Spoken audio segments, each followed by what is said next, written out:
அன்பாய் இருக்க வேண்டும் என்று எங்களுக்கு ஒவ்வொரு நாளும் சொல்லிக் கொடுத்து கொண்டிருக்கின்றீர். நீர் எங்கள் மீது அன்பு கொள்வது போல நாங்களும் ஒருவர் மற்றவர் மீது அன்பு கொள்ள வேண்டும். ஏனெனில் அன்பில் தான் எல்லாம் அடங்கி இருக்கின்றன என்பதை நீர் எங்களுக்கு சிறப்பாக கற்றுக் கொடுத்திருக்கின்றீர்.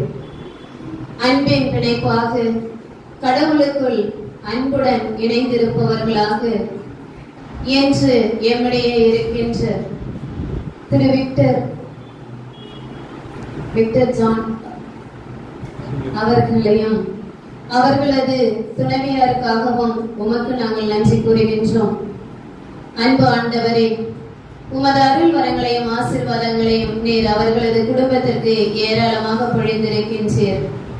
உமது ஆற்றலினால் அவர்களுக்கு ஒரு குழந்தை செல்வத்தை கொடுத்து அந்த செல்வத்தை உமது செல்வமாக மாற்றி இருக்கின்றீர். அன்பு ஆண்டவரே, ஆளனை நீர் எங்களுக்கு கொடுத்ததற்காகவும் அவர்களுக்கு குழந்தையாக கொடுத்ததற்காகவும் உமக்கு நாங்கள் நன்றி கூறுகின்றோம். இதோ இந்த நாளிலே அவனை நினைவு கூறுகின்ற இவ்வேளையிலே உமது அன்புக்கு இணையாக அவர் இவ்வுலகில் அன்பின் பரிசாக வாழ்ந்திருக்கின்றார் என்பதை நினைத்து உமக்கு நாங்கள் நன்றி கூறுகின்றோம். இறைவா, எல்லாவற்றிற்கும் மேலாக உமது அருளையும் உமது இரக்கத்தையும் உமது நிறை ஆசீர்வாதங்களையும் திரு விக்டர் ஜான் அவர்களது குடும்பத்திற்கு நீர் நிறைவாக கொடுத்து நீர் ஆசீர்வதித்திருக்கின்றீர். எல்லாவற்றிற்கும் மேலாக உமது அருள் செல்வங்களையும் பொருட்செல்வங்களையும் நிறைந்த ஆசீர்வாதங்களையும் கொடுத்து நீர் அவரை ஆசீர்வதித்திருக்கின்றீர். அவருக்காகவும் அவர்களது குடும்பத்திற்காகவும் ஆளுநருக்காகவும் உமக்கு நாங்கள் நன்றி கூறுகின்றோம். தொடர்ந்து அவரது பணி சிறக்கவும் அவர் எடுக்கின்ற ஒவ்வொரு முயற்சியையும் நீர் நிறைவாக ஆசீர்வதிக்க வேண்டும் என்றும், இந்த குழந்தைகளை அவர் மிகவும் நேசிக்கின்றார். அன்பின் அடையாளமாக உமது இறை அன்பை இந்த குழந்தைகளுக்கு அவர் கொடுப்பதற்காக இதோ இங்கே வந்திருக்கின்றார். அவரையும் அவரது துணைவியாரையும் நிறைவாக ஆசீர்வதித்து எல்லா விதமான நலன்களையும் பொழிந்து வளங்களினாலும் அவர்களை நிறைத்து காத்தருள வேண்டும் என்றும் எங்கள் ஆண்டவராகிய இயேசு கிறிஸ்தன் வழியாக உம்மை மன்றாடுகிறோம். ஆமென். தந்தை, மகன், தூய ஆவியின் பெயராலே ஆமென். வருக வருக என இரு கரம் கூப்பி வரவேற்கின்றோம். ஆன்மீக தேடல் மாணவர்களுக்கும் ஆசிரியர்களுக்கும் கேள்வி அறிவை விரிவடைய செய்கிறது. ஒழுக்கம் நன்னடத்தையை கற்றுக்கொள்ள வழிவகுக்கிறது. ஓய்வு பெற்ற வங்கி மேலாளர் மற்றும் விவிலிய வாசிப்பை மூச்சு காற்றாய் சுவாசித்து வரும் பண்பாளர் திருமிகு விக்டர் ஜான் அவரது துணைவியார் இருவரையும் எம் பள்ளியின் சார்பாக இரு கரம் கூப்பி வரவேற்கின்றோம். வரவேற்று பொன்னாடை அணிவிக்கின்றோம்.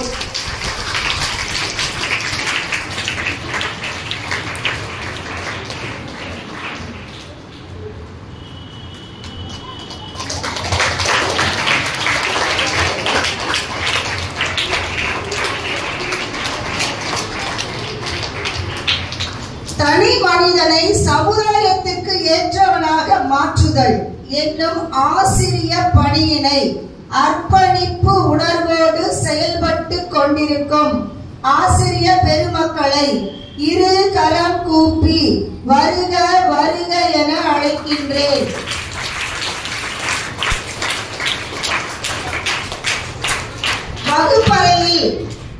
வகுப்பறையில் எதிர்காலத்தை நிர்ணயித்துக் கொண்டிருக்கும் எனது அருமை மாணாக்க செல்வங்களே, உங்களையும் வருக வருக என வரவேற்கின்றேன்.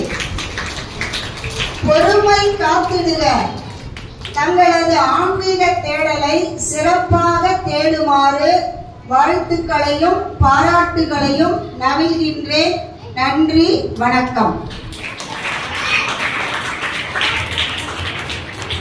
தலைமை ஆசிரியர் அவர்களே, அதன் கிளைகளான ஆசிரியர் பெருமக்களே மரத்தின் இலைகளான மாணவ செல்வங்களே, உங்கள் அனைவருக்கும் என் வணக்கத்தை தெரிவித்துக் கொள்கிறேன். என் பெயர் சுகன்யா. நான் 12ஆம் வகுப்பு படிக்கிறேன். நான் பேச வந்த தலைப்பு, நானே உன் பிதாவாகிய ஆண்டவர், என்னை தவிர வேறு தெய்வம் உனக்கு இருத்தல் ஆகாது.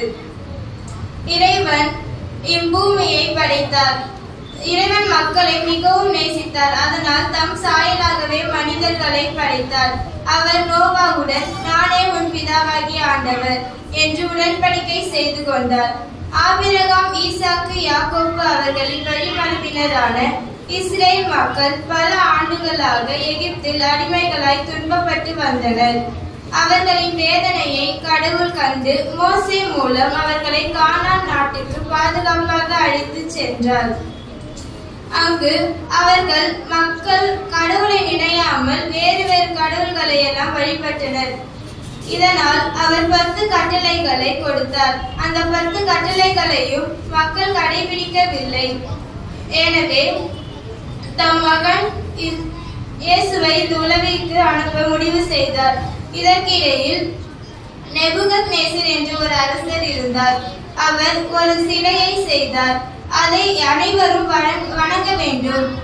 தமது அதிகாரிகள், தலைவர்கள், மக்கள் என அனைவரும் அந்த சிலையை வணங்க வேண்டும் என்று அறிவித்தார்.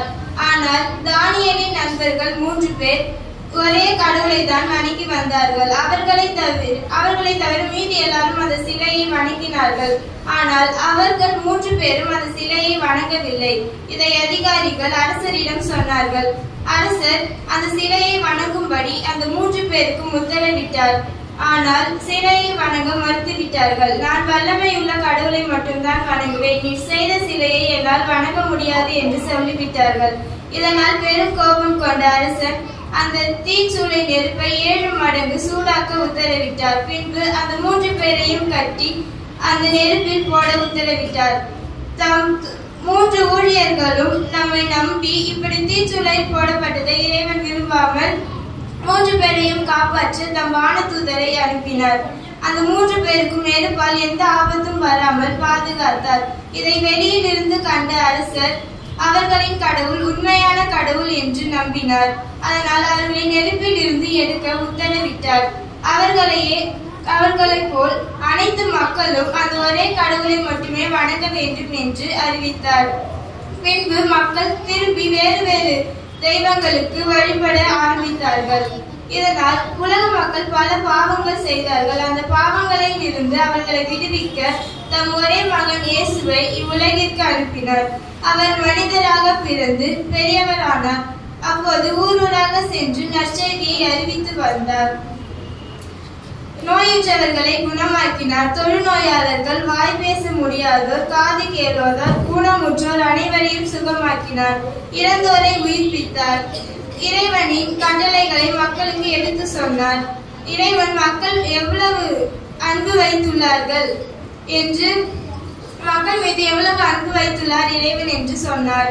பல உவமைகளை சொன்னார். அதில் ஒரு உவமை, ஒரு நகரத்தில் ஒரு நீதிபதி இருந்தார். அந்த நீதிபதி கடவுளை பற்றியும் மனிதர்களை பற்றியும் கவலைப்படாதவர். அதே நகரத்தில் ஒரு கைம்பெண்ணும் இருந்தார். அவர் அந்த நீதிபதியிடம் சென்று, எனது எதிரிகளிடம் இருந்து எனது உரிமைகளை வாங்கி கொடும் என்று சொன்னார். அந்த நீதிபதியோ அதை பற்றி கவலைப்படவில்லை. ஆனால் தொடர்ந்து அந்த பெண் வந்து அந்த நீதிபதியிடம் கேட்டுக்கொண்டே இருந்தார். இதனால் அந்த நீதிபதி, நாம் இவளுக்கு அந்த உதவியை செய்து விட்டோம் என்றால் இவள் திரும்பி நம்மளை வந்து தொந்தரவு செய்ய மாட்டாள் என்று நினைத்தார்.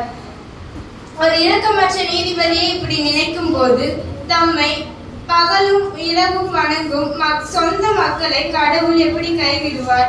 அவர்களுக்கு உதவி செய்வார், விரைவாக வந்து உதவி செய்வார் என்று நான் உங்களுக்கு சொல்கிறேன் என்றார் இயேசு.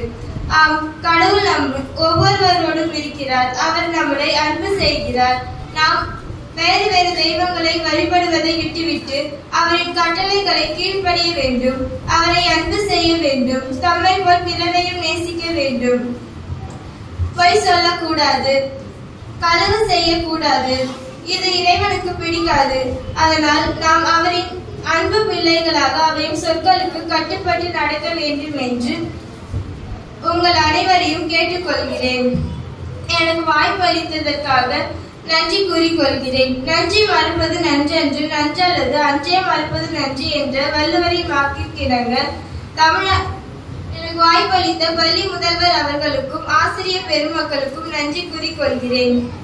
என் பேச்சின் போது அமைதி காத்த மாணவ செல்வங்களுக்கும் நன்றி கூறிக்கொள்கிறேன். என் பேச்சுக்கு கிடைக்க போவது தங்கத்தட்டோ வெள்ளித்தட்டோ எது வந்தாலும், ஆனால் இப்போது உங்கள் கைத்தட்டி கிடைக்கும் என்று நம்புகிறேன். முத்தான முதற்கண் வணக்கங்கள். இறைவன் நமக்கு கொடுத்த 10 கட்டளைகளுள் முதலாவது கட்டளையான உனக்கு கர்த்தாவான சர்வேஸ்வரன் நாமே, நம்மை தவிர வேறு சர்வேஸ்வரன் உனக்கு இல்லாமல் போவதாக என்ற தலைப்பில் பேச வந்துள்ளேன். அன்பானவர்களே, இன்றைய மெய் தேவனாகிய இயேசு கிறிஸ்துவின் நாமத்தில் வாழ்த்துக்கள். அவரே நம்மை சகல சத்தியத்திற்குள்ளும் நடத்துவாராக. ஒரு முறை ஒரு வாலிபன் இயேசுவிடம் வந்து அவரை நோக்கி, நல்ல போதகரே, நித்திய ஜீவனை அடைய நான் எந்த நன்மையை செய்ய வேண்டும் என்று கேட்டான். அதற்கு இயேசு, நீ என்னை நல்லவன் என்று சொல்வானே, தேவன் ஒருவரை தவிர நல்லவன் ஒருவனும் இல்லை. நீ ஜீவனில் பிரவேசிக்க விரும்பினால் கற்பனைகளை கைக்கொள் என்றார். அதற்கு அவன், எவைகளை என்று கேட்டான். அதற்கு இயேசு, கொலை செய்யாதிருப்பாயாக, பொய் சாட்சி சொல்லாதிருப்பாயாக, களவு செய்யாதிருப்பாயாக, விபச்சாரம் செய்யாதிருப்பாயாக, உன் தகப்பனையும் உன் தாயையும் கனம் பண்ணுவாயாக, நீ உன்னிடத்தில் அன்பு கூறுவது போல பிறனிடத்திலும் அன்பு கூறுவாயாக என்றார். அதற்கு அவன், இவைகளை எல்லாம் என் சிறு வயது முதல் நான் கை கொண்டிருக்கிறேன், இன்னும் என்னிடம் குறைவு என்ன என்று கேட்டான். அதற்கு இயேசு, உனக்கு உண்டானவைகளை விற்று தரித்திரருக்கு கொடு என்றதுமே அவன் ஆஸ்தியுள்ளவனாய் இருந்தபடியால் அங்கிருந்து ஓடி போய்விட்டான். கற்பனைகள் நிறைவை தருவது இல்லை, ஆனால் கற்பனைகள் அடிப்படையாய் நாம் பின்பற்ற வேண்டியவை. கிறிஸ்தவன் வாழ்வில் தேவையான 2 காரியங்கள் உண்டு. ஒன்று, செய்ய வேண்டியவற்றை குறித்து நல்ல அறிவு. மற்றொன்று, அதை கீழ்ப்படிய ஒரு கவனமான மனசாட்சி. கீழ்ப்படிதல் இல்லாமல் நித்திய ரட்சிப்பு இல்லை என்பதுதான் வேதத்தின் கருப்பொருள். எதை செய்ய வேண்டும், எதை செய்யக்கூடாது என்பதை அறியாமல் நம்மால் கீழ்ப்படிதலை கற்றுக்கொள்ள முடியாது. இஸ்ரவேல் ஜனங்கள் எகிப்து தேசத்திலே 430 ஆண்டுகள் அடிமைகளாய் இருந்தார்கள். தங்களின் தேவன் ஆபிரகாமின் தேவன், ஈசாக்கின் தேவன், யாக்கோபின் தேவன் என்று அறிந்திருந்தாலும் அந்த தேவன் எப்படிப்பட்டவர், அவர் வித்தியாசமானவரா என்பதெல்லாம் தெரியாது. எகிப்து தேசத்திலே அடிமைகளாய் இருந்த ஜனங்களை தேவன் 10 வாதைகளால் சோதித்து அவர்கள் வழிபட்ட மற்ற தெய்வங்கள் அனைத்தையும் விட இந்த தெய்வம் தான் மெய்யான தெய்வம் என்று காண்பித்து அவர்களை அடிமைத்தனத்திலிருந்து வெளியே அழைத்து வந்தார்.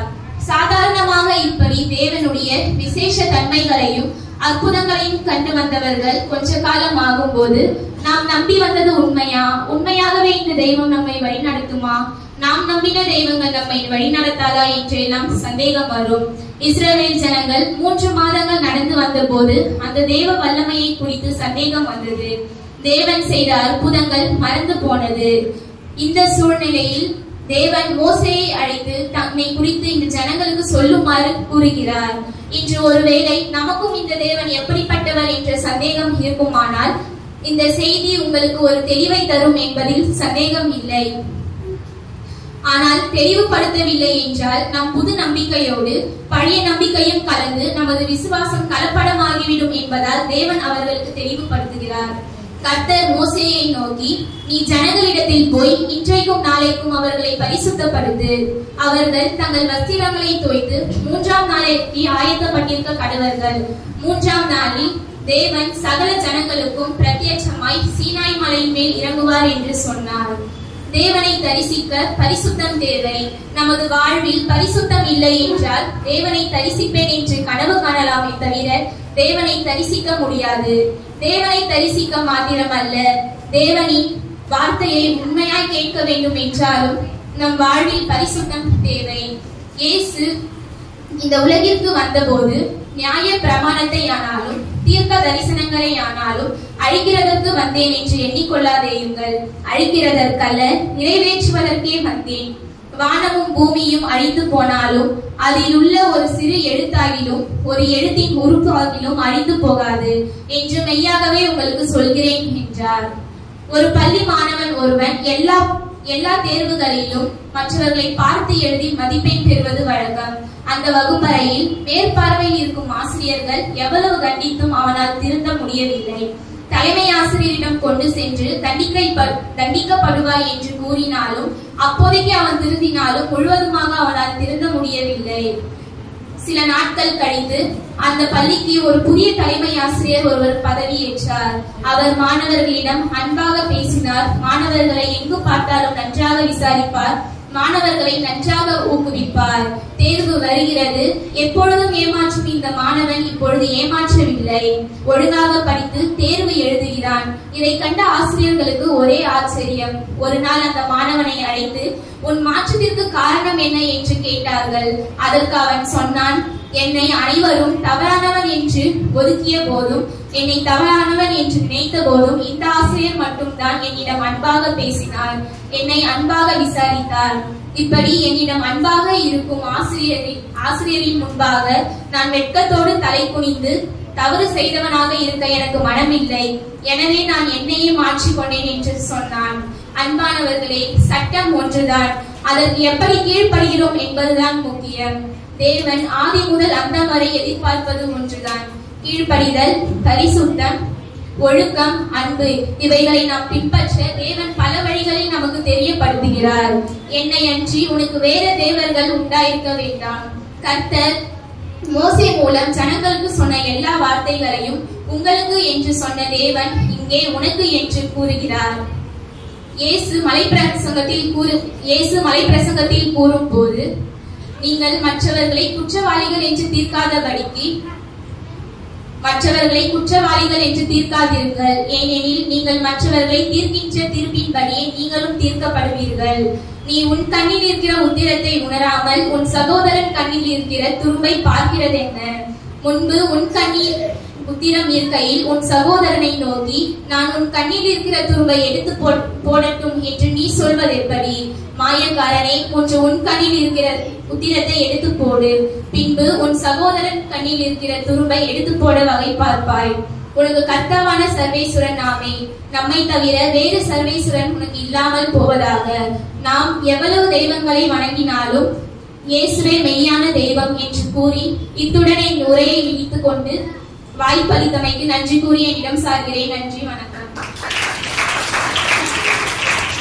மன்றத்திற்கு என் தலைத்தாழ்ந்த வணக்கம் சொன்னேன். என் பெயர் மாஸ்வேதா. நான் 11ஆம் வகுப்பு படிக்கிறேன். இறைவனின் திருப்பெயரை வீணில் வழங்காதிருப்பாயாக. ஆலயம் தொழுவது சாலவும் நன்று என்பது முன்னோரின் முதுமொழி. அனைத்து மதமும் அன்பை அடிப்படையாகவும் அடித்தளமாகவும் கொண்டே வாழ்கிறது. இவ்வுலகும் மனிதனும் உருவானதற்கு முதல் காரணர் இறைவனே ஆவர். கடவுள் மனிதனுடன் கொண்டுள்ள உறவு படைப்பிலிருந்தே தொடங்குகிறது. கடவுளின் திருப்பெயரை வீணில் வழங்காதிருப்பாயாக. இந்த கட்டளை நம் கடவுளாகிய ஆண்டவருக்கு உரிய மரியாதையையும் அவரின் புனித தன்மையை குறைத்து மதிப்பிடுபவர்களுக்கு நலனையும் தருகிறது. இறைவனின் திருப்பெயரை வீணில் வழங்காதிருப்பாயாக என்ற தலைப்பில் உங்களிடம் பேச வந்துள்ளேன். இந்த கட்டளை இஸ்ரேலின் மக்களின் வாழ்க்கை தடமாக இருக்க வேண்டிய எல்லா சட்டங்களையும் நினைவூட்டுகிறது. ஆண்டவர் அவர்களோடு செய்து கொண்ட உடன்படிக்கையை நினைவுறுத்தி அதன் நிபந்தனைகளை அவர் கடைபிடிக்குமாறு அவர்களை அழைக்கிறார். இறைவனின் நாமம் மோசேக்கு வெளிப்படுதல். இதோ நம் கடவுளாகிய ஆண்டவர் தனது மாட்சியும் ஆற்றலையும் நமக்காக காண்பித்துள்ளார். இவ்வாறு விவிலிய இணை சட்டத்தில் இறைவனது மாட்சி இறைவனாலே மோசேயின் மூலம் வெளிப்படுகிறது. யோசுவாவில் இயேசுவின் ஆளுமையின் கீழ் திருச்சபை உலகெல்லாம் முதல் முறையில் வெற்றி கொள்வதை முன்னறிவிப்பதாக கொண்டுள்ளது. இருள், சாவு, அழிவு அனைத்தும் ரூத் நவோமி வாழ்வில் சேர்ந்து கடவுளின் திட்டத்தை சீர்குலைக்க செய்கின்றனர். ஆனால் அவர்கள் மன வலிமையோடு இருந்து கடவுளின் திருப்பெயரை வீணில் வழங்காதிருந்து விவிலியத்தில் தனியிடம் பிடித்தார்கள். ஞான விவிலிய இலக்கியங்களுள் யோபு என்னும் நூல் தலை சிறந்தது. ஒரு காலத்தில் கடவுளுக்கு ஏற்ற நேர்மையாளர் ஒருவர் இருந்தார். அவர் பெயர் யோபு. அவர் செல்வர். அவர் கடவுளுக்கு அஞ்சி நடப்பவர். கடவுளின் அனுமதியோடு சாத்தான் அவனை சோதித்தான். யோபு மக்களை இழந்தார், உடைமைகளை இழந்தார், உடல் நலத்தையும் இழந்தார். இருப்பினும் அவர் கடவுளின் பெயரை தூற்றினார் இல்லை. சாமுவேல் புத்தகத்தில் உண்மையுள்ளவர்களாய் இருக்கும் பொழுது வெற்றியும், உண்மையற்றவர்களாய் இருக்கும் பொழுது அழிவும் ஏற்படும். ஆண்டவர் கூறுகிறார், என்னை மதிப்போரை நான் மதிப்பேன், என்னை இகழ்வோர் இகழ்ச்சி அடைவர் என்று கூறுகிறார். பழைய ஏற்பாடு காலத்தில் வேற்று தெய்வ வழிபாடும் கீழ்ப்படியாமையும் கூட இறைவனின் பெயரை வீணில் வழங்குவதற்கு ஏற்றதாக இருந்தது. மத்தேயு நற்செய்தியில் ஏழையின் உள்ளத்தோர் பேறு பெற்றோர், ஏனெனில் விண்ணரசு அவர்களுக்கு உரியது. துயர் உருவோர் பேறு பெற்றோர், ஏனெனில் அவர்கள் ஆறுதல் பெறுவர். இரக்கமுடையோர் பேறு பெற்றோர், ஏனெனில் அவர்கள் இரக்கம் பெறுவர். தூய்மையான உள்ளத்தோர் பேறு பெற்றோர், ஏனெனில் அவர்கள் கடவுளை காண்பர். நீதியின் பொருட்டு துன்புறுத்தப்படுவோர் பேறு பெற்றோர், ஏனெனில் விண்ணரசு அவர்களுக்கு உரியது. நாம் கடவுள் பெயரை தவறாகவோ வீணாகவோ பயன்படுத்தும் போது அது கடவுளுக்கு அவமரியாதை செய்வதாக அமைகிறது. நாம் கடவுளின் பெயரை எவ்வாறு தவறாக பயன்படுத்துகிறோம்? கடவுளின் பெயரை சாதாரணமாக பேசுவது, கடவுளின் பெயரை சாபமாக பேசுவது, கடவுளின் பெயரை பொய் சொல்ல பயன்படுத்துவது, கடவுளின் பெயரை தவறான வாக்குறுதிகளுக்கு பயன்படுத்துவது. நாம் கடவுளின் பெயரை எவ்வாறு சரியாக பயன்படுத்துகிறோம்? கடவுளின் பெயரை ஜெபிக்க பயன்படுத்துவது, கடவுளின் பெயரை துதிக்க பயன்படுத்துவது, கடவுளின் பெயரை பிறருக்கு ஆசீர்வாதமாக வழங்க பயன்படுத்துவது, கடவுளின் பெயரை கடவுளின் மகிமைக்காக பயன்படுத்துவது. இவ்வாறு நாம் கடவுளின் பெயரை வீணாகவோ தவறாகவோ பயன்படுத்தினால் நமக்கு சாபமாக அமைந்துவிடும். நாம் சரியாக பயன்படுத்தும் போது அது நமக்கு ஆசீர்வாதமாக அமையும். இறைவனின் திருப்பெயரை வீணில் வழங்காதிருப்பாயாக. இதை கேட்கும் போது எனக்கு ஒரு தாத்தா ஞாபகம் வருது. அந்த தாத்தா எது கேட்டாலும் ஐயோ இயேசுவே, அப்பா இயேசுவேன்னு எது கேட்டாலும் அப்படியே புலம்பினே இருப்பாரு. ஒரு நாள் அவர் தெருவுல நடந்து போயிட்டு இருக்கும்போது அவருக்கு எதிரில் ஒரு பால்காரர் ஒருத்தர் வந்தாரு. வரும்போது அவர் கால் தடுக்கி கீழே விழும்போது பாலையெல்லாம் கீழே கொட்டிக்கிச்சு. உடனே இந்த தாத்தா ஐயோ இயேசுவே, பால் அத்தனையும் போச்சு அப்படின்னு சொல்லிட்டு கத்தி ஆர்ப்பாட்டம் பண்ணாரு. பக்கத்துல இருந்த ஒருத்தர் என்ன சொன்னாரு, பால் கொட்டினதுக்கும் கடவுளுக்கு என்ன சம்மந்தம் சொல்லிட்டு தாத்தா கிட்ட கேட்கும் போது அந்த தாத்தா சிரிச்சுக்கிட்டே, சந்தோஷமா இருக்கும் போது ஐயா இயேசுவே, கவலையா இருக்கும் போது ஐயோ இயேசுவே, ஆச்சரியப்படும் போது இயேசுவே இயேசுவேன்னு சொல்லலன்னா எப்படிப்பா? உண்மையிலுமே நம்ம மனசுல இருந்து அந்த பெயரை கூப்பிடும் போது அந்த பெயருக்கே ஒரு அர்த்தம் கிடைக்கும். இது போல் நாமும் இயேசுவின் பெயரில் நன்முறையில் பயன்பெறுவோம், பிறருக்கும் பயன்படுத்துவோம். நன்றி, வணக்கம். கொடுத்த வழிகாட்டு நெறிமுறைகளான 10 கட்டளைகளில் 4ஆம் கட்டளையான உன் தந்தையும் தாயையும் மதித்து நட என்னும் கட்டளை பற்றி ஒரு சில தெளிவுகள். பெற்றோரை மதிக்க வேண்டும்.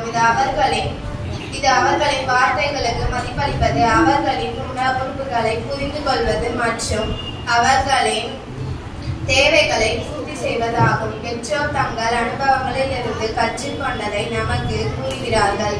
எனவே அவர்களின் அறிவுரைகளை நாம் பின்பற்றுவது பயனுள்ளதாக இருக்கும். பெற்றோர் வயதாகும் போது அவர்களுக்கு உடல் மற்றும் உளவியல் ரீதியாக உதவி தேவைப்படலாம். எனவே அவர்களின் உதவி தேவைகளை கவனித்துக் கொள்வது அவசியம். பெற்றோர் நம் மீது அளவில்லாத அன்பு வைத்திருக்கிறார்கள். அந்த அன்பை நாம் திருப்பி செலுத்துவது அவசியம். இந்த அறிவுரைகளை பின்பற்றுவது நல்ல குடும்ப உறவுகளை உருவாக்குவதற்கும் ஒரு நல்ல குடிமகனை வாழ்வதற்கும் உதவும். யூத நாட்டினர் பாபிலோனுக்கு நாடு கடத்தப்பட்டதற்கு பல காரணங்கள் இருந்தாலும் ஒரு முக்கியமான காரணம் அவர்களின் தங்கள் தந்தையையும் தாயையும் மதித்து நடக்கவில்லை. ஏசை 22:7-15 என்பதாகும். அப்படி எனில் ஒருவர் தன் தாய் தந்தையை மதித்து நடக்கின்ற பொழுது அவர்களின் அறிவுரைகளை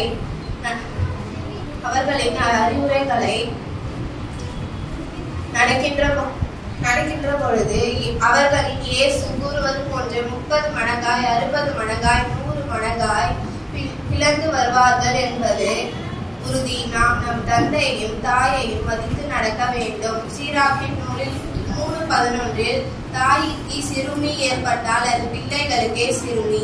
சீராக்கின் நூலில் 3:12 குழந்தாயும் தந்தையின் முதுமையில் அவருக்கு உதவு என்கிறது. நமது பெற்றோரை மதித்து நடக்கின்றோமோ சிந்திப்போம்.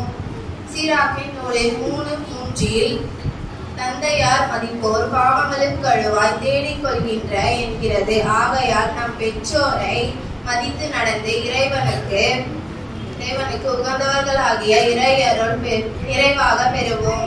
வாய்ப்பிற்கு நன்றி பாராட்டுகிறேன். என் பெயர் பவித்ரா. நான் 6ஆம் வகுப்பு படிக்கின்றேன். நான் சொல்ல வந்த தலைப்பின் பெயர் களவு செய்தல் கூடாது. திருடுவது என்பது நேர்மையின் எதிரி. ஒருவரால் திருடலாம், ஆனால் அவரால் நீண்ட காலமாக அந்த விஷயத்தை வைத்திருக்க முடியாது. இது அந்த நபரின் மனசாட்சியை பாதிக்கும். இன்று சிறிய திருட்டு செய்தவர் நாளை பெரிய குற்றவாளியாக மாறக்கூடும். பைபிளின் வார்த்தைகள் நமக்கு தெளிவாக சொல்கின்றன. நீ திருடக்கூடாது, பிறருடைய உரிமைகளை மதியுங்கள், தேவனுடைய வார்த்தையையும் மகிமையையும் தவறாக பயன்படுத்தாதீர்கள். நாம் தேவனுடைய மக்களாக வாழும் பொழுது நாம் பிறரிடம் நேர்மையுடன் ஒழுக்கத்துடன் நடந்து கொள்ள வேண்டும். நன்றி.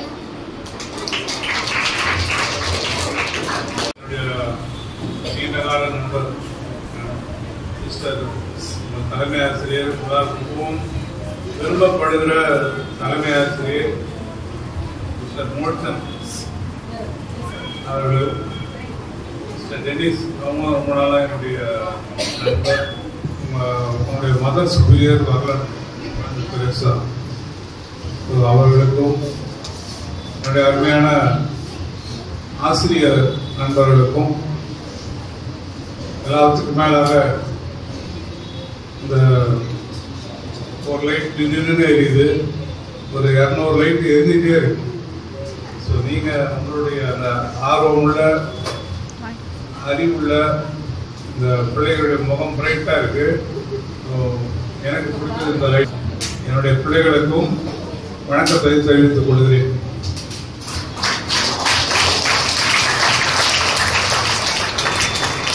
நான் பல பள்ளிக்கு போயிருக்கேன். போனதோடு சொன்னது போல இந்த மத்தியாஸ் பள்ளியினுடைய பிள்ளைகளுடைய ஒழுக்கம், அந்த கண்ட்ரோல் ரொம்ப ஆச்சரியப்பட வைக்கும். இது உங்களுடைய நீங்க வளர்ந்து வர்றது, நீங்க நிறைய பிள்ளைகள் சின்ன கிளாஸ்ல இருந்து பெரிய கிளாஸ் வரைக்கும் 12th வரைக்கும் போவீங்க. இந்த பள்ளியினுடைய கட்டமைப்பு, அந்த அடித்தளம் அருமையாக அமைக்கப்பட்டிருக்குதா. நீங்க எல்லாம் அவ்வளவு ஒழுக்கமா இருக்கு. எல்லா பள்ளியிலும் இந்த ஒழுக்கத்தை நான் பார்க்க முடியுது.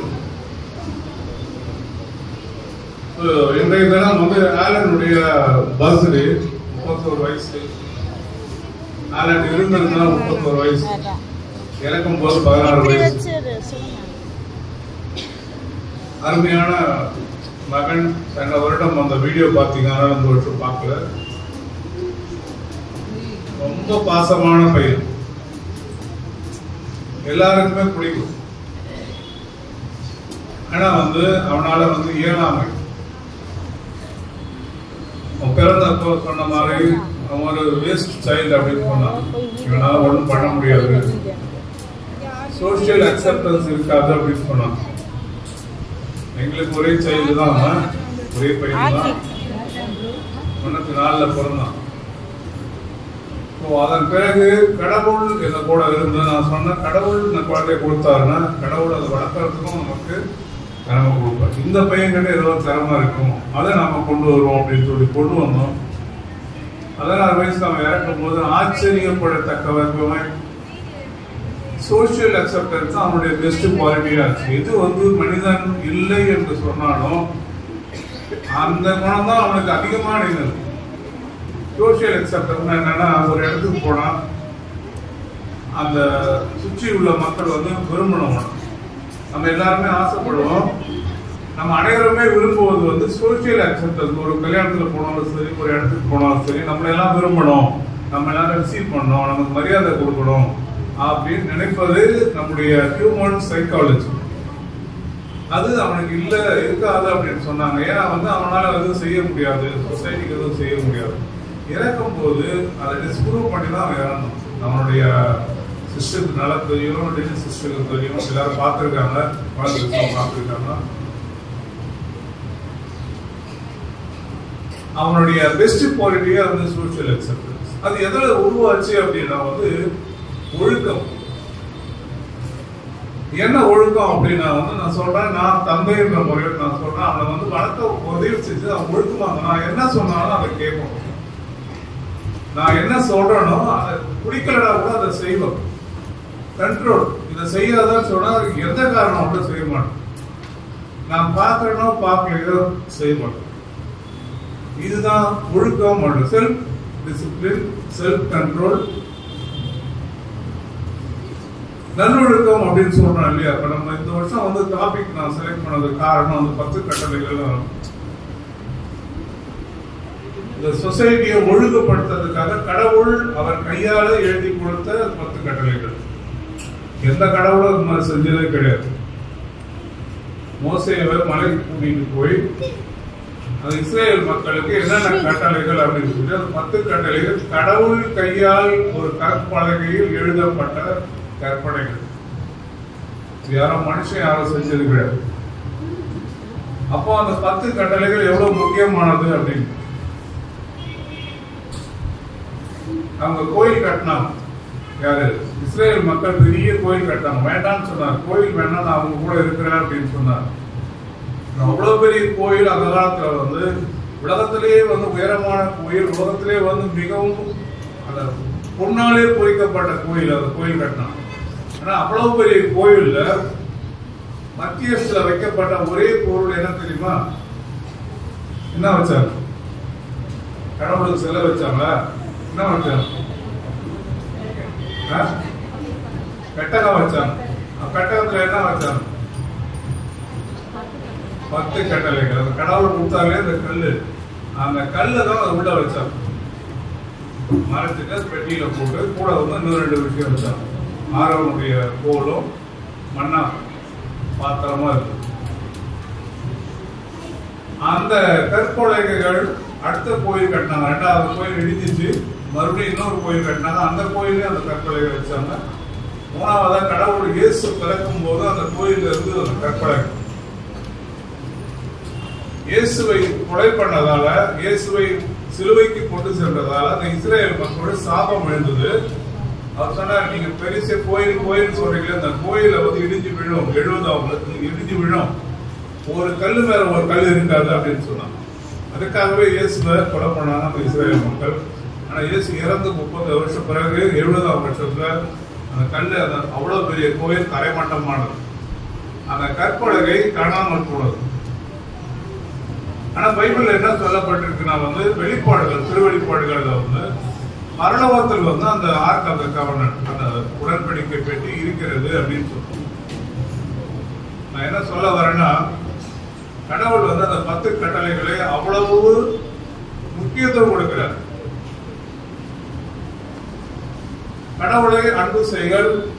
அன்பு செய்யறதுல என்னன்னு கற்பனைகளை ஃபாலோ பண்ணுங்க. நான் டெய்லி கடவுள்கிட்ட நான் ஜெபம் பண்றேன், கடவுளுக்கு நான் பூஜை செய்யறேன், கடவுளுக்கு ஒரு 1000 ரூபாய் கொடுக்குறேன், காசு கொடுக்குறேன், கோயில் கட்டுறேன் அப்படின்னா அதுல அவர் விரும்புறதில்லை. அவரை அன்பு செய்தால் அந்த கட்டளைகளை சுகன்யா மிக அருமையான ஒரு, எனக்கு ரொம்ப அந்த டீச்சர் யார் எழுதுனாங்க, சுகன்யா எழுதுனது, யார் எழுதுனது? மிஸ் ஆரோக்கிய மிஸ் ரொம்ப சிறப்பா எழுதிருக்கு, பாராட்டு.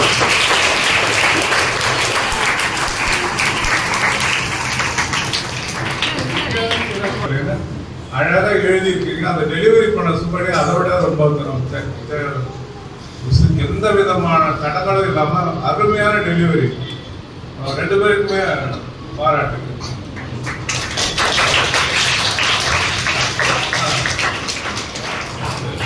நிறைய பேர் என்ன சொல்லுவாங்கன்னா, இந்த கட்டளைகள் இஸ்ரேல் மக்களுக்கு கொடுக்கப்பட்டது, நமக்கு இயேசு வந்தோடனே அன்பு செஞ்சா போதும் அப்படின்னு சொல்றாங்க.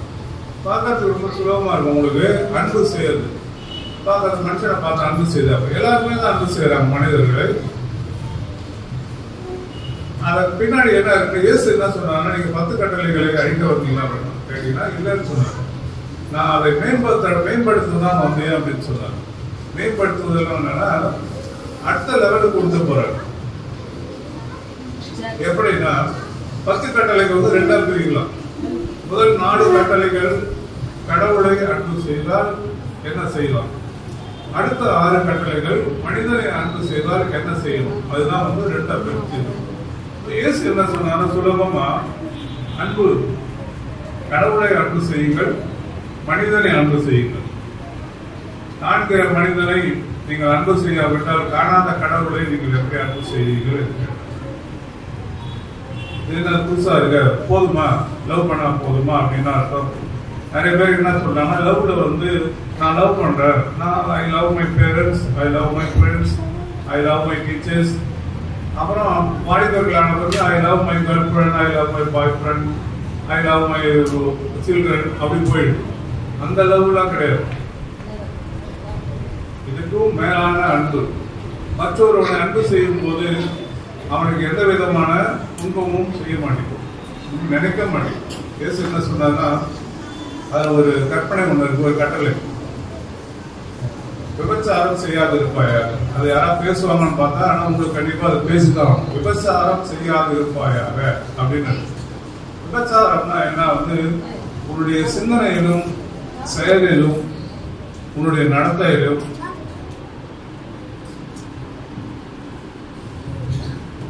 உன்னுடைய குடும்பத்தை தவிர, உன்னுடைய மனைவியோ கணவனோ அவரை தவிர வேறு ஒருவருடன் தீய எண்ணங்களை வைத்திருக்க கூடாது. இதை வந்து எப்படி சொல்லிட்டாருன்னா, ஒரு பெண்ணை நீ தவறாக நினைத்தாலே பாவம் என்று இயேசு சொல்லிட்டார். அதுதான் அடுத்த லெவலுக்கு இயேசு கொண்டு போனது.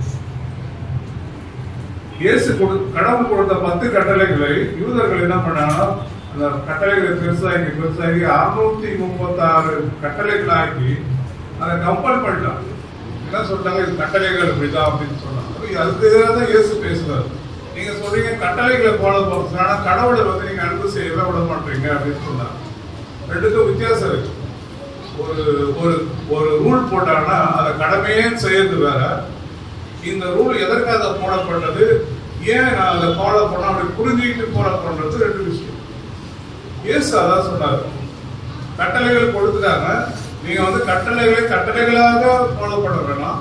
இந்த கட்டளைகள் ஏன் ஏற்படுத்தப்பட்டது, இதை செய்தால் ஏன் நான் செய்யணும் அப்படின்னு நீங்க நினைக்காதே வந்து நீங்க கடவுளை அடைவீர்கள் சொன்னார். அப்படின்னா என்ன அர்த்தம்னா, நீங்க ஒரு மனிதனை அன்பு செய்யும் போது, ஒரு எதிரியை அன்பு செய்யும் போது அவனுக்கு எதிராக நீங்க தவறு செய்யணும் என்று நினைக்க கூட மாட்டீங்க. நான் ஒரு கிளாரிஃபை பண்ணி சொல்லுறேன். ஒரு நீங்க கிளாஸுக்கு வரீங்க, லேட்டா வரீங்க, ஸ்கூலுக்கு லேட்டா வரீங்க.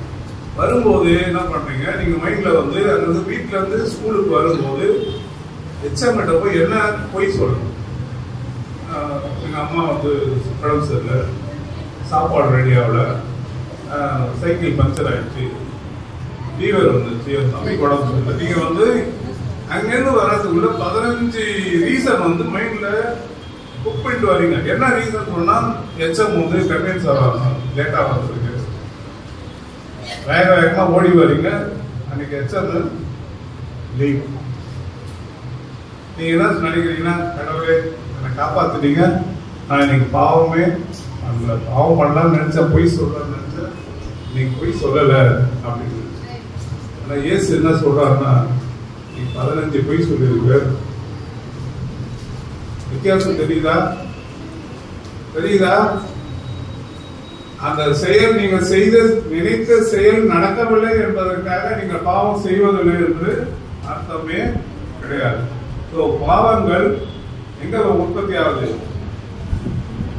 அங்க உற்பத்தி ஆனாலே வந்து நீங்க பாவம் செஞ்சிட்டீங்கன்னா, விபச்சாரம் சொன்னோம் இல்லையா, அது சொல்றேன். ஒரு சினிமா பாக்குறீங்க, நிறைய பேருக்கு ஒரு பொண்ணு கூட எனக்கு வந்து அஜித் மாதிரியே மாப்பிள்ளை வேணும் அப்படின்னு, அஜித் மாதிரியே மாப்பிள்ளை வேணும்னு கேட்டா அது விபச்சாரம். அதோட புரியுதா? ஏன்னா அஜித் வேற ஒருவருடைய கணவர். அப்போ அந்த கணவரை நீ ஆசைப்பட்டீங்கன்னா வந்து அது தவறு. சினிமாவில் பாக்குறீங்க, ஒரு ஹீரோயினை பாக்குறீங்க, ஹீரோவை பாக்குறீங்க, ஆசையா இருக்கு, இந்த ஹீரோயின் மாதிரியே எனக்கு மனைவி வந்தா நல்லா இருக்குன்னு ஒருத்தர் நினைச்சா அது பாவம். ஏன்னா உனக்கு ஒரு மனைவி தனியா கிடைக்க போற, உனக்கு ஒரு கணவன் தனியா கிடைக்க போற. வரவனா வந்து கணவனா மனைவியா நினைச்சீங்கன்னா அது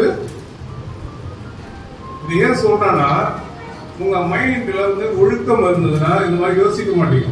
இந்த 10 கட்டளைகளை வந்து நீங்க என்ன பண்ணணும், கல்லா வைக்க கூடாது. உங்க மனசுல ஏத்திக்கிட்டு, உங்க மைண்ட்ல ஏத்திக்கிட்டு, யார் பார்க்கறாங்களோ பார்க்கலையோ நான் வந்து நேர்மையா இருப்பேன். ஏன்னா கடவுளுக்கு கொடுக்கறது கட்டளை.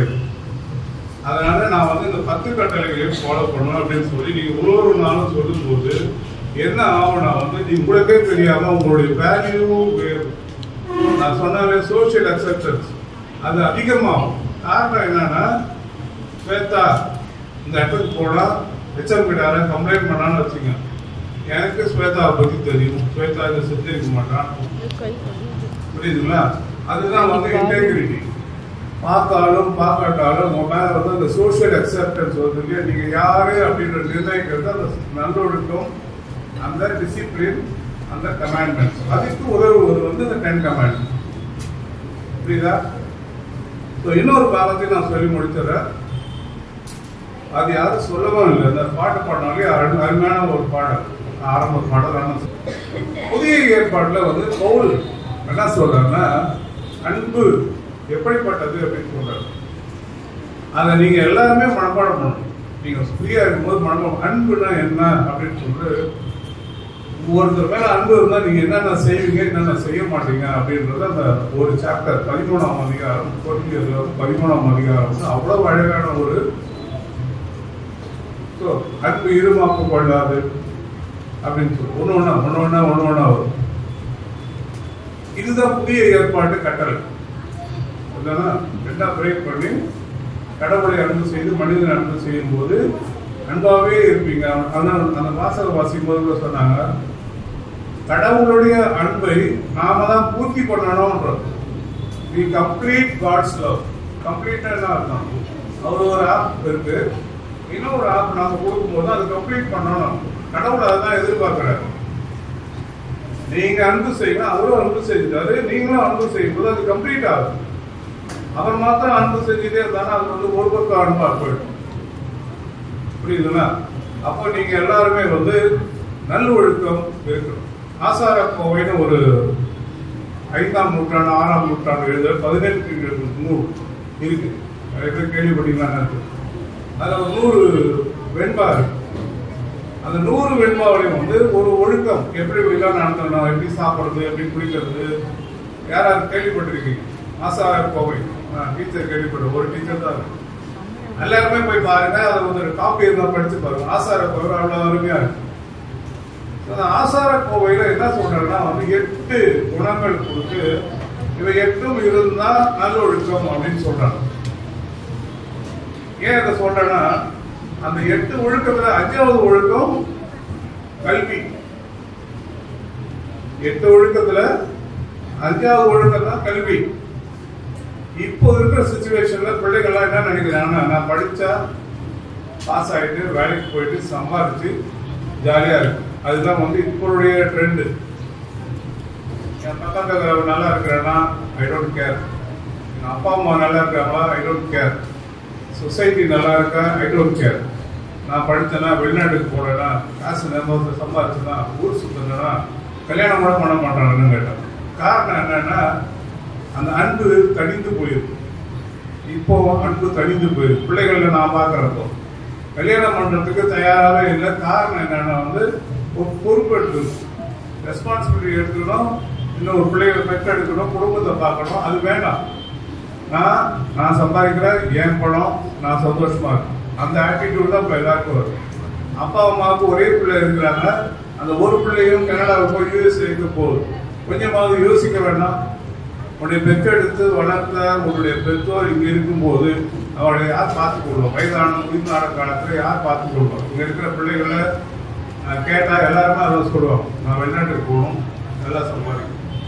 எதுக்கு சம்பாதிக்கணும்? ஜாலியா இருக்கும். ஜாலியாக எப்படி இருக்குன்னா ஊர் ஊரா சுத்தணும். ஊர் சுத்தத்துல ஜாலி கிடையாது, பொறுப்பா இருக்கிறது தான் ஜாலி. ஓகே, அதனால இந்த அருமையான இந்த வாய்ப்பை கொடுத்த உங்கள் அனைவருக்கு நான் நன்றி சொல்றேன். நல்ல ஒரு சிந்தனையான ஒரு டாபிக் இது. இந்த டாபிக்கை எல்லாருமே வந்து பிரயோஜனப்படுத்தி வாழ்க்கைக்கு உபயோகப்படுத்துங்க. ஆலனை பற்றி நான் சொல்றேன். ஆலன் இறந்துட்டார். நாம் இறந்தாலும் நம் மூலமா நல்லது நடக்க வேண்டி நீங்க வாழணும். அதுதான் நான் ஆலனுடைய மெசேஜா நான் சொல்றேன். நம்ம இருந்துதான் நல்லா வாழணும்னு அவசியம் கிடையாது. நம்ம இருக்கும்போது சரி, நம்ம இறந்த பிறகும் நம் மூலியமா நம்முடைய காரணமாய் நல்லது நடக்க வேண்டும். இப்ப ஆலன் இல்லாட்டாலும் வந்து இத்தனை பேர் பிள்ளைங்களுக்கு உங்களுக்கு நான் இது சொல்ல வந்திருக்கேன். காரணம் என்னன்னா ஆலனுடைய அன்பு. ஆலன் என் மேல வச்சிருந்த அன்பு, எல்லாத்துக்கும் மேல கடவுள் மேல வச்சிருந்த அன்பு. ஆலனுக்கு அவ்வளவு விசுவாசம். சிக் சைல்டு, நிறைய டைம் உயிருக்கு போராடிட்டு ஒரு நாள் காலையில அவன் சாப்பிட கூட முடியாது. காலையில் எழுச்சா நைட்டு தான் சாப்பிடுவோம். ஒரு மாதிரி இந்த பாடி எல்லாம் ப்ளூ ஆகிடும். அதனால பேச்சு அவ்வளோ நல்லா பேசுவோம், ஜாலியாக இருக்கும். அந்த கஷ்டம் அதிகம். அந்த 16 வருஷமா அவன் கஷ்டப்பட்டான், இருந்தாலும் சந்தோஷமா இருக்கும். இப்போ நான் வந்து கடவுளுக்கு நன்றி சொல்றேன். அந்த அருமையான பிள்ளையை கொடுத்து நன்றி சொல்றேன். அந்த பிள்ளை மூலமா அவனுடைய உங்களுக்கும் நல்லது செய்யறதுக்கு எனக்கு வாய்ப்பு கொடுத்து நன்றி சொல்றேன். அதனால we thank God for Alan, we thank God for you, we thank you sister. வரும்போது வழியில் அந்த அப்துல் கலாமுடைய போட்டு எழுதியிருந்தாங்க. பார்த்து என்ன போட்டுருந்தீங்க, என்ன போட்டிருந்தீங்க இன்னைக்கு பிளாக் போர்டு எழுதியிருக்கு. என்ன எழுதி யாரா படிச்சாங்களா?